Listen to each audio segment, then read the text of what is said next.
విహార ప్రారంభోత్సవంలో పాల్గొన్న మన కాంగ్రెస్ పార్టీ నాయకులకి, అభిమానులకి, కార్యకర్తలు, అలాగే అధికారులందరికీ, ఇక్కడ హాజరైన పేరువచ్చ గ్రామస్తులందరికీ కూడా హృదయపూర్వకంగా శిరస్సు ఉంచి నమస్కారాలు తెలియజేసుకుంటున్నాం. ఈరోజు మన కాంగ్రెస్ ప్రభుత్వం నిజమైన ఇందిరమ్మ రాజ్యం ప్రజాప్రభుత్వం ఏర్పడి నిన్నటికి ఖచ్చితంగా సంవత్సరం అయింది. ఈ సంవత్సర కాలంలో మనం చేసిన అభివృద్ధి పనులు, మనం ప్రజలకు ఏవైతే గ్యారెంటీలు మేనిఫెస్టోలో ఇచ్చామో అవి ప్రజలకు ఎంత మేరకు అందినాయి, ప్రజలు ఇంకా ఏం అవసరాలు ఉన్నాయి, ప్రజలు సంతోషిస్తున్నారా లేదా, ఇలాంటివన్నీ కూడా మనం గమనించుకుని, అలాగే ప్రజలందరి దగ్గర అభిప్రాయాలు తీసుకుని, అలాగే కాంగ్రెస్ ప్రభుత్వం ఏర్పడి సంవత్సరమైన సందర్భంగా విజయోత్సవాలు, ఈ సంబరాలు మనం గెలిచిన వెంటనే చేసుకోలేకపోయాం. దాని గురించి ఇప్పుడు సంవత్సరం మనం సక్సెస్ఫుల్గా పూర్తి చేసుకున్నందుకు మనం మన నియోజకవర్గాన్ని అభివృద్ధి చేసుకుంటూ, అలాగే మన పేరువచ్చ గ్రామానికి కూడా నా శాయశక్తిగా నేను నిధులు మంజూరు చేస్తూ ఇప్పటివరకు అభివృద్ధి చేయగలిగినందుకు నిజమైన ఆనందంగా ఉంది. మా ఆనందాన్ని, మా సంతోషాన్ని మన పేరువచ్చ గ్రామంలో ఉన్న అందరితో పంచుకోవాలన్న ఉద్దేశంతో ఇవాళ పేరువచ్చ గ్రామానికి ఇచ్చేయడం జరిగింది. మరి ఎలక్షన్స్ ముందు నుంచి కూడా మన గ్రామస్తులందరూ ఎంతో అభిమానంతో నన్ను ఆదరించి, ఆడబిడ్డలాగా నన్ను భావించి నాకు మంచి సక్సెస్ ఇచ్చారు. ఇక్కడ మంచి మెజార్టీ ఇచ్చి నన్ను గెలిపించుకోవడం జరిగింది. అందులో భాగంగా అదేవిధంగా నన్ను గెలిపించుకోవడం మీ బాధ్యత, మీ పనులు చేసి పెట్టడం నా బాధ్యత అని నేను ఆ రోజు చెప్పాను. అదేవిధంగా నిత్యం ప్రజలకు అందుబాటులో ఉంటూ నేను కానీ, దయానంద్ గారు కానీ మేమిద్దరం చెరొక వైపు ప్రజల సమస్యలు తెలుసుకుంటూ, మరి అలాగే మన జిల్లా మంత్రివర్యులు ఉంటున్నారు, మన శ్రీనన్న గారు ఉన్నారు, సుమల గారు ఉన్నారు, బట్టి గారు ఉన్నారు.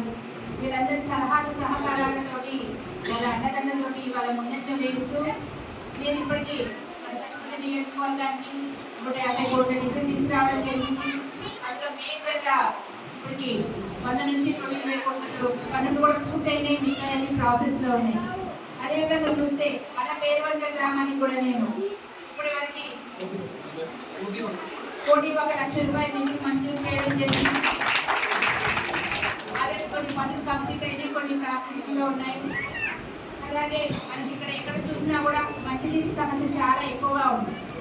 ఇది నాకు తెలుసు, అందుకని నేను ఇక్కడ బోర్లు కూడా వేసవి కాలంలో మంజూరు చేయడం జరిగింది.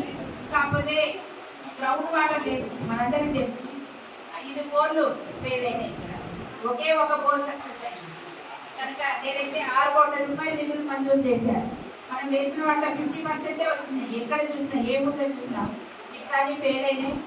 కనుక దానికి ప్రత్యేకంగా ఏ దాన్ని చూసి అధికారులతో చేర్పించడం జరుగుతుంది. దాన్ని బట్టి మనం ఖచ్చితంగా ఫ్యూచర్లో మీరు అడిగిన డిమాండ్ కూడా పరిశీలించి నేను ఖచ్చితంగా నిధులు మంజూరు చేస్తాను. అదేవిధంగా మన పాఠశాల అభివృద్ధి కూడా కొత్త బిల్డింగ్కి 14 లక్షలు, పిల్లలు ఆడుకోవడానికి ట్రాక్ రోడ్లు అవన్నీ వేయడానికి, వాటన్నిటి కూడా వసతులు కల్పించడానికి అవి కూడా 20 లక్షల రూపాయలు మంజూరు చేయడం జరిగింది. మరి ముఖ్యంగా చూస్తే మనకి బీటీ రోడ్డు ఒకటి 7 కోట్ల రూపాయల నిధులు దానికి మనకి శాంక్షన్లో ఉంది. మన రోడ్డు భవనాల శాఖ మినిస్టర్ గారి దగ్గర ఫైల్ ఉంది, అది కూడా ప్రాసెస్లో ఉంది. త్వరలోనే అది కూడా మంజూరు అవుతుంది. ఏ ఊరికి లేనట్టుగా ఇప్పటికే 8 కోట్ల రూపాయలు మన పేరువచ్చకి ఇచ్చినట్టే, కానీ ఇంకా చేయాల్సినవి ఉన్నాయి, చాలా ఉన్నాయి. అవి కూడా నా పదవి కాలం అయిపోయేటప్పటికి పూర్తి చేస్తానని మీ అందరికీ మనవి చేసుకుంటూ, ఇదంతా కూడా ఎందుకు సాధ్యమైందంటే మీరు ఇచ్చిన మాకు సపోర్టు, ఆదరణ వల్లనే ఇవాళ నేను ఎమ్మెల్యే అయినందుకు చేయగలుగుతున్నాను. అదేవిధంగా మీరు ఎంపీ ఎలక్షన్లలో కూడా సపోర్ట్ చేశారు, మంచి మెజార్టీ ఇచ్చారు ఎంపీ గారికి కూడా. ఆయన నిధులు కూడా మనకు మంజూరు చేస్తానన్నారు. ఖచ్చితంగా పేరువచ్చకి నేను ఇంకా నిధులు త్వరలోనే ఇస్తాను. మరి ఏప్రిల్లో వస్తాయి. ఇంకా రోడ్లు అడిగారు, ఆ రోడ్లు కానీ అవి కూడా ఏప్రిల్లో చేయడం జరుగుతుంది. ఇవే కాకుండా మన కాంగ్రెస్ విషయానికి వస్తే ఇప్పటికే 5 గ్యారెంటీలు అమలైనాయి. ఆడవాళ్ళకి ఉచిత బస్సు ప్రయాణం, 200 యూనిట్ల వరకు కరెంటు ఫ్రీ, గ్యాస్ సిలిండర్ కొంచెం ప్రాబ్లం ఉంది, 500కే వస్తుంది. దాదాపు 90% వాళ్ళకి వచ్చింది. ఇంకొక 10% చిన్న చిన్న లోపాల వల్ల ఆగింది. అది కూడా త్వరలోనే కనెక్ట్ అవుతుంది. ఖచ్చితంగా గ్యాస్ కూడా అందరికీ సబ్సిడీ కిందే వస్తుంది. ఇవే కాకుండా పెన్షన్స్ ఇంకా పెరగలేదు, మరి కొత్త పెన్షన్స్ రాలేదని చాలామంది ప్రశ్నిస్తున్నారు. దాని గురించే మనం పోయిన నెలలో సర్వే చేయడం జరిగింది. ఇంటింటికి సమగ్ర సర్వే చేశారు, గుర్తుంది అందరికీ.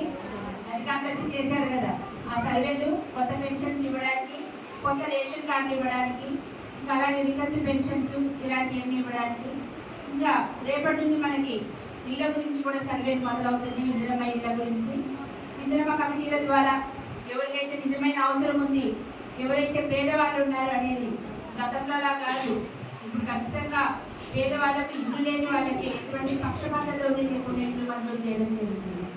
అలాగే మన శ్రీనన్న మన పక్కనే ఉన్నారు కనుక అవసరమైతే మనందరి తరపున ఆయన రిక్వెస్ట్ చేసి ఇంకా కొంచెం ఎక్కువ ఇల్లు తీసుకురావడానికి మన విలేజ్లో ఇవ్వడానికి కూడా నేను ప్రయత్నం చేస్తాను. ఇవే కాకుండా రైతులందరూ కూడా ఇవాళ చాలా ఆనందంలో ఉన్నారు. ఎందుకంటే దాదాపు 98% 2 లక్షల లోపు రుణమాఫీ జరిగింది. అదే మన విలేజ్లో కొంచెం చిన్న ప్రాబ్లం ఉందని చెప్పారు. అది కూడా నేను మాట్లాడి కలెక్టర్తో మాట్లాడి సమస్యను పరిష్కరిస్తాను. బోనస్ 500, అలాగే మద్దతు ధర 2320. ఈ లెక్కన ఒక క్వింటాల్కి మనకు వచ్చేది ఎంత? 2820 రూపాయలు వస్తుంది వరికి. ఈ లెక్కన చూస్తే ఒక్కొక్క ఎకరానికి కూడా మనకి 10 నుంచి 20,000 రూపాయలు, ఇంకా ఎక్కువ పంట పండితే కనుక 30,000 వరకు కూడా లాభం పొందిన రైతులు ఉన్నారు. నేను చాలామంది రైతులతో మాట్లాడడం జరిగింది. బోనస్ విషయంలో మాత్రం వాళ్ళు చాలా ఆనందంగా ఉన్నారు. 2-3 రోజుల్లోనే వాళ్ళకి బోనస్ కూడా అందరికీ అందింది.